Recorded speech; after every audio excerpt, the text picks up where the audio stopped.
During our stock analysis, we're going to explore the key pillars, examine the ownership, look back at past results. We'll find out what the analyst predictions are, as well as giving the business a valuation, and examine the potential return on our investment, and finally we will summarise our findings.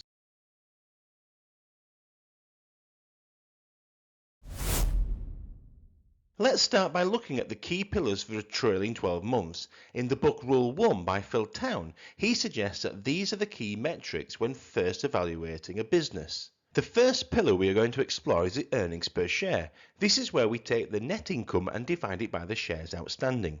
The higher the number, the more profitable the company. Earnings per share growth is up 17%. Now let's look at the free cash flow, which is the money a business can generate from its operations. Free cash flow growth is up 13%. Then we come to the next pillar, which is revenue, and this tells us how good the company is at generating income before deducting expenses. And revenue growth is up 6%. Book value is calculated by subtracting the total liabilities from the total assets, and this indicates the equity growth for the company. Unfortunately, book value growth is down by -2%.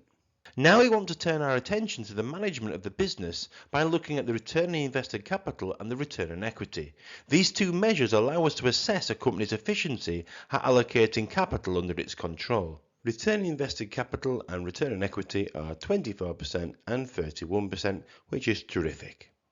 Now we move on to debt, and Phil Town prefers a company that is able to pay off debt with their free cash flow within 3 years. Using their free cash flow, they could pay off the debt within 1 year.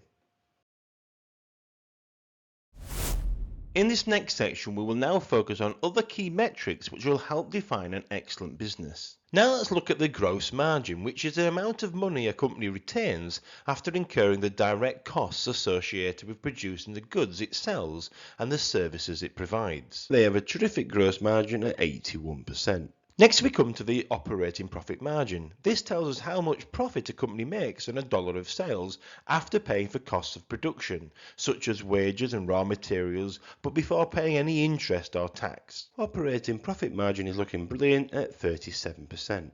For Terry Smith, free cash flow yield provides a more realistic view of a business's financial health and profitability. He typically looks for a company that has a free cash flow yield of 5% or higher. Free cash flow yield is looking very respectable at 3.8%.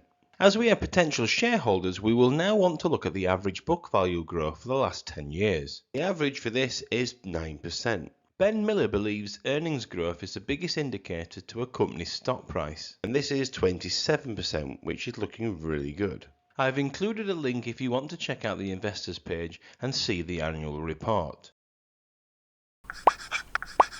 This is Bitesize Investments, giving you a step-by-step approach to your investment journey. There are currently 13 super investors who own this company, and between them they invested $873 million in Meta in Q1 of 2024.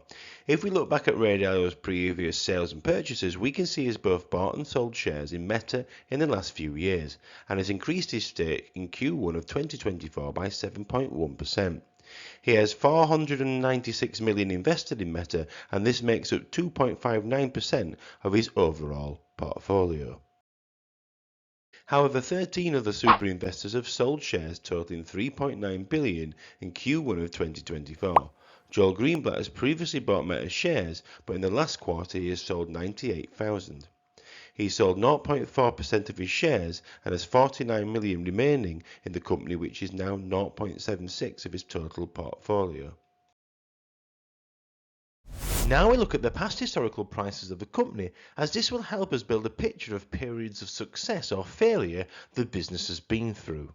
We can see that from 2014, Meta have been steadily growing year on year up until 2022, when the whole market dipped, but now have made an incredible recovery and have continued to grow.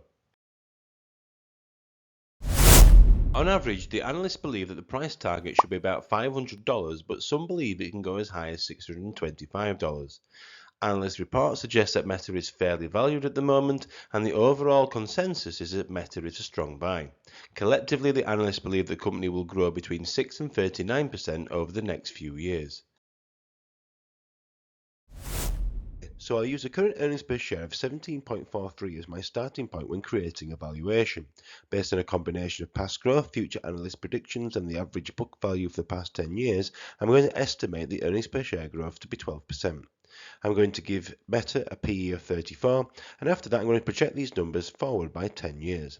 We then want to include a 15% return, and this gives me an estimated future stock price of about $1,841 per share for its future share price.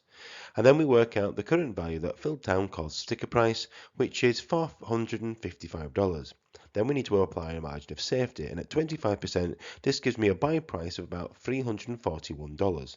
However, unless it hits an event, it's unlikely to hit this target, although it may hit April's dip of about $440, so I'll make this my price target instead.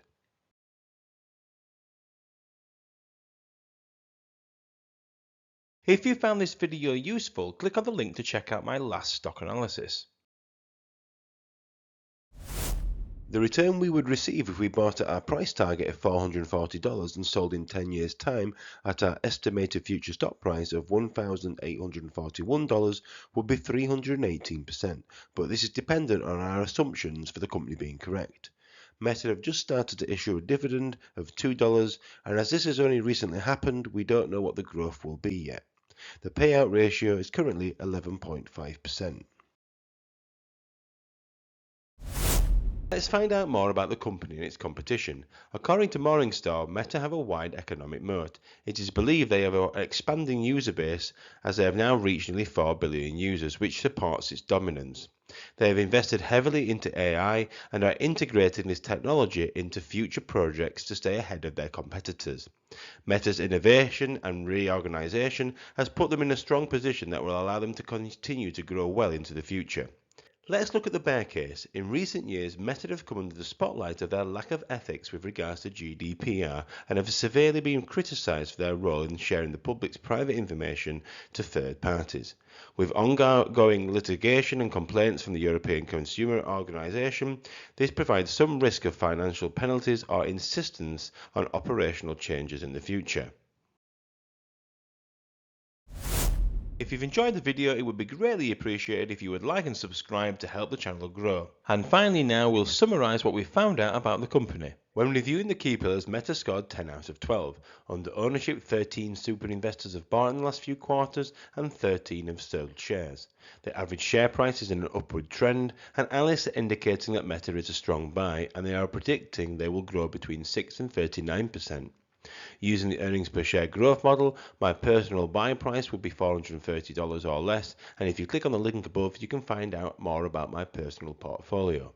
According to Morningstar, Meta have a wide moat, and my final overall rating is 4.5 stars out of 6, and I've given this a category A rating within my own stock watch list. Thank you for joining me during this stock analysis video. As I'm a relatively new channel, please consider using the comment section to help me develop the content I am creating. And don't forget to like and subscribe.